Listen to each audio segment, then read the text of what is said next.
it's Lynn here. Hope you're having an incredible day. Now guys, today I'm going to be repotting my Mammillaria cacti, two of my Mammillaria cacti, and these are the ones that have a bit more sort of have the lovely hair on them. Two different types here. They are different cacti. I just show a little bit closer. They are two different types, but they look a little bit similar. And what I like about these is they have the wonderful sort of hair, lovely patterning all going around them. And this one has tiny little pups as well, which is absolutely gorgeous. And I'm going to be potting these on. And what I've done is make my own cactus and succulent plant soil. In this case, I'm using a Johnnings loam-based compost. And I've added extra horticultural sand and perlite for drainage. And links up above to a video I made on how to make your own cactus and succulent plant soil. That tells you what I do there. In this case, I would normally be using grit, which I do in that video. But I've substituted the grit with extra perlite because I couldn't get hold of grit this time. But I've got the sand in there and the loam-based soil. And I've got the pots as well, which I've chose here. The next size up. And let's get going then, shall we, guys? Now it's going to be fun getting this one out because these are the tight pots that sometimes with plastic pots it's easier just to squeeze them and get them out, but with ceramic pots or clay it's always that bit more difficult. Now I've already made a video on how to repot a cactus and links up above to that video because I showed two different examples of two very different cacti. One tall one and one round one, and they're both very spiny. As in this case, these cacti are sort of very easy to repot. I think they are. I don't even bother to use gloves, to be honest with you. The spines, as you can see, I'm touching it without any problems there. But obviously, if you have the very spiny type of cacti, as the examples I use in that video, links up above to that video, and it might help you out, guys.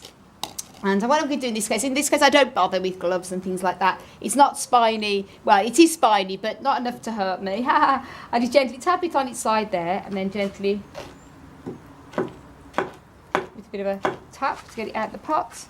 Now, and then also gently, a bit at the side there. This one should come out easy. A good tip is just to knock it out. It should come out a bit more. Hey, that's it. In a way, pretty easy there. Pot's pretty good too.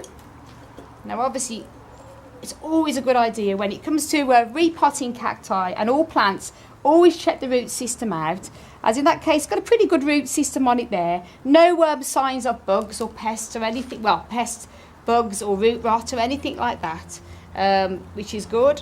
And I always try to undisturb the roots as much as possible. Some growers would say you have to comb all the roots out and trim them back when you pot them on, but really this is only what I do. I personally prefer the less I touch the roots the better. I just like to gently place them into the next size pot, and I find that the roots will spread out over the coming weeks and months into the new pot anyway. So give it a couple of inches at the bottom. Obviously I'll just show you the soil mix there. And then gently lifting it up, placing it in like so. And then placing it around. And to make sure, obviously, when you're potting onto the next size, that you go all down the edges.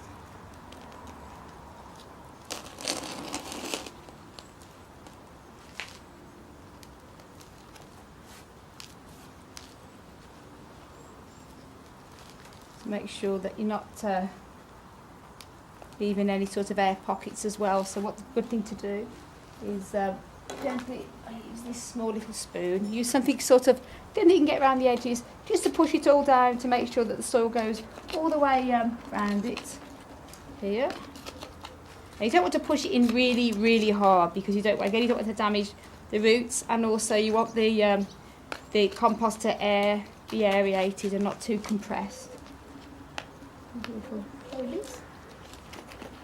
And,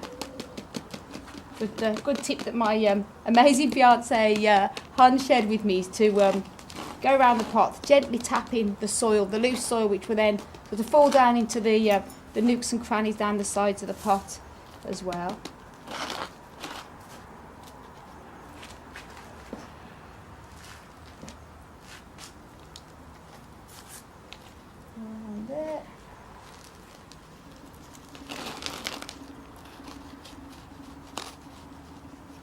Mammillaria Cacti. Just a little bit about this while I'm repotting. One of the most easiest, if not probably the easiest cacti to grow. So if you're new to growing cacti, I definitely recommend the Mammillaria and all varieties. There is probably one or two that can be a little bit more temperamental, but the majority of them I find are very easy to grow. A lot of them are very cold hardy too, and they're easy to get to flower as long as you can give them a cool winter rest period in a dry sunny place, and then keeping them dry, and they'll reward you with an abundance of flowers again then in the spring.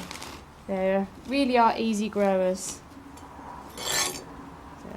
They're commonly found in garden centres as well. This one particularly isn't probably the most common one. It's one that's a bit more specialised. But I was lucky to find this beauty at one of the garden centres, probably about 25 years ago now. And as I say, when I bought it, it was very tiny. Probably not much bigger than the little pups that are growing at the side of it. That's it.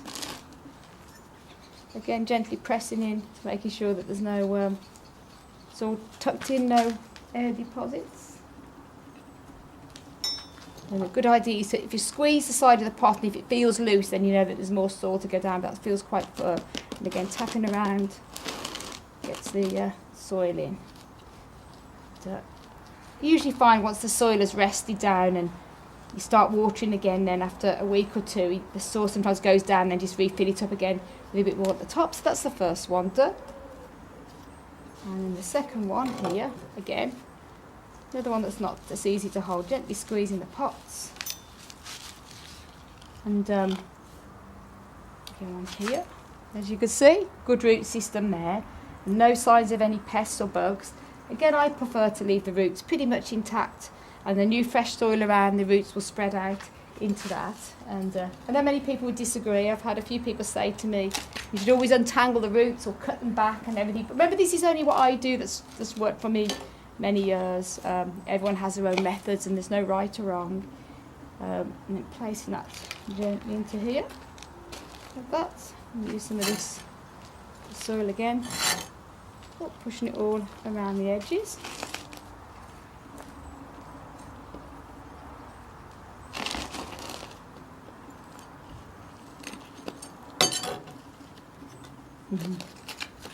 Down in there, it's good. All these teaspoons are good. The flat edge of one to get right in between the right underneath and around the plants. Repotting again, pushing. You want to make sure that you push that soil all the way right down, so it gets right down to the bottom.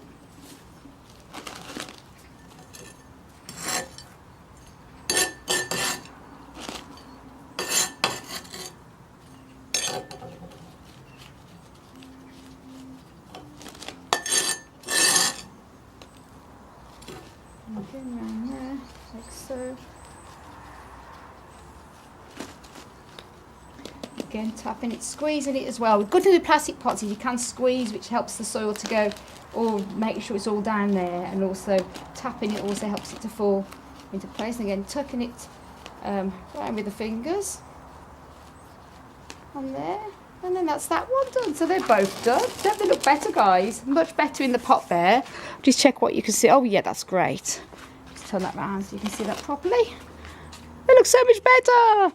And what I always do, guys, when I repot a cactus, I always prefer to leave it unwatered for a good few days, just to let the roots settle down in the pots, because sometimes watering it straight after repotting can cause the roots to rot. So you just want them to settle down. If you want to give a bit of water to it, just gently spray the top surface to help the soil settle down, but don't give them a proper watering or anything, because the roots need to heal. So I'll probably be leaving these then for a couple of weeks and then starting to water them as normal. So guys, I hope you enjoyed the video, and I want to send you loads of love. Let's turn you up, see if you can see me. I'm not quite sure, but turn that around, you might be able to. Loads of love, heaps of happiness, and tons of plant power. As always, from Ireland. And until the next video, guys, bye.